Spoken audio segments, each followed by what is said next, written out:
Bonjour à tous, bienvenue dans cette toute nouvelle vidéo de Godzilla News.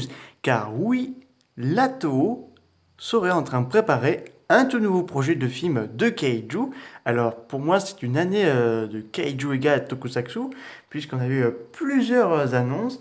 Alors notamment que l'avenir du Monsterverse va continuer avec une phase 2 qui commencerait avec, déjà avec deux séries. Donc Skull Island, une série animée qui sortirait sur Netflix. Godzilla et Titan qui sortirait sur Apple Plus TV en- qui serait dirigé par Legendary Studios et Apple. Mais également un tout nouveau film sur Kong qui a été mentionné il y a quelques temps, qui pourrait sortir en 2024, qui s'appellerait Fils de Kong. Ce serait Adam Wingard, le réalisateur de Godzilla vs Kong, qui va le diriger. Et là, en ce moment, on a eu le Shin Universe qui a été confirmé par Hideaki Anno lui-même, donc un crossover, enfin je sais pas si on aura un crossover, mais en tout cas après Shin Kamen Rider, on aurait d'autres versements de Shin, et pourquoi pas un crossover avec Godzilla, Ultraman, Kamen Rider, Evangelion, donc là ce serait génial. Mais là depuis début du mois de février, la Toho serait en train de préparer un tout nouveau film de Keijo Uga. Alors on ne sait pas si ce sera Godzilla qui reviendrait dans ce nouveau projet, parce que la Toho, ils ont envie de refaire un nouveau film Godzilla façon Made Japan.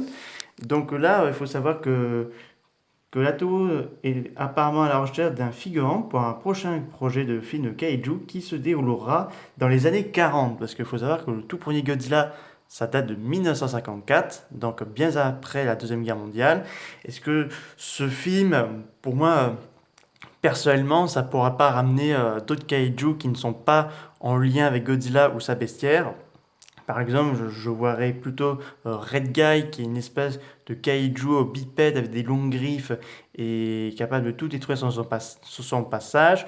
Rego, qui est une espèce de grand dragon marin qui défonce des bateaux militaires et qui dévore les marins. Donc ça m'apparaît assez juste. Ou peut-être ça pourrait être une occasion pour ramener Varan, donc le Daikaiju Baran, qui avait son seul et unique film qui date de 1958. Donc ce serait plutôt pas mal de le revoir dans un tout nouveau projet de film solo, cette fois-ci.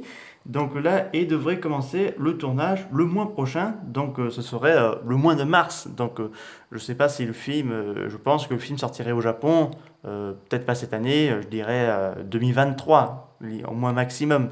Donc là, le réalisateur qui va s'en charger, c'est Takashi Yamazaki, en profitant pour voyager dans le passé, pour raconter une nouvelle histoire dans l'univers de Godzilla. Enfin, on ne sait pas si ce sera un film de Godzilla ou pas, mais en tout cas, l'avenir du roi des kaiju, ou plutôt le dieu de la destruction, est bien assuré avec Legendary et la Toho. Donc là, je suis très content d'apprendre toutes ces bonnes nouvelles, que ce soit pour Godzilla et Kong, parce que Kong lui aussi va avoir deux projets, la série animée pour Netflix, le nouveau film que Adam Wingard s'en charger pour une sortie au cinéma dans 2024, selon les rumeurs, pour Fils de Kong, et Godzilla, qui va avoir à la fois la série sur Apple Plus et peut-être un film de Godzilla pour Legendary et ceux de la Toho. Enfin, moi, je voudrais, après Fils de Kong, qu'on a Godzilla 3, parce que Godzilla 3, c'est pour moi le film le plus mentionné par les fans, quoi.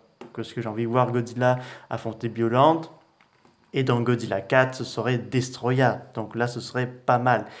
Et donc là, dans ce nouveau projet de Dato, je suis plutôt... j'ai hâte. J'ai envie de découvrir qu'est-ce que c'est. Est-ce que ça va être en lien, comme je vous ai dit, c'est peut-être pas forcément sur Godzilla, ça pourrait être forcément pour l'un des kaiju que je vous ai mentionné, parce que vu que ça se passe dans les années 40, donc pendant la Deuxième Guerre mondiale, donc là, faut voir, on va voir, on verra les prochaines informations, parce que là, en ce moment, l'Ato Legendary commence un peu dévoiler sur l'avenir de Godzilla et des kaiju, parce que ça revient en force, parce que là, ça se voit, parce que puisque les Japonais et les Legendary préparent des univers pour chaque Godzilla, parce que le Monsterverse, ça va continuer. Lato va s'associer avec le studio de Hideaki Anno, la Toei et Surabaya, studios au Japon. Donc là, c'est une très bonne nouvelle, tout ça. Pour moi, je vois une année pop culture japonaise. C'est pas une année pour moi d'Hollywood, moi. Je m'en vends pas les steaks d'Hollywood. Je suis plus arrivé dans le Japon, dans l'univers japonais que ça commence à évoluer très rapidement. Et ça, c'est une bonne chose pour moi, personnellement. Et ben voilà, nous verrons à quoi ressemblera ce futur film et quel sera le titre. Je vous essaierai de vous tenir informé pendant les prochains mois à venir. J'espère que ça vous a beaucoup plu. N'hésitez pas à me dire ça dans les commentaires. Je vous dis à très bientôt. Au revoir mes amis.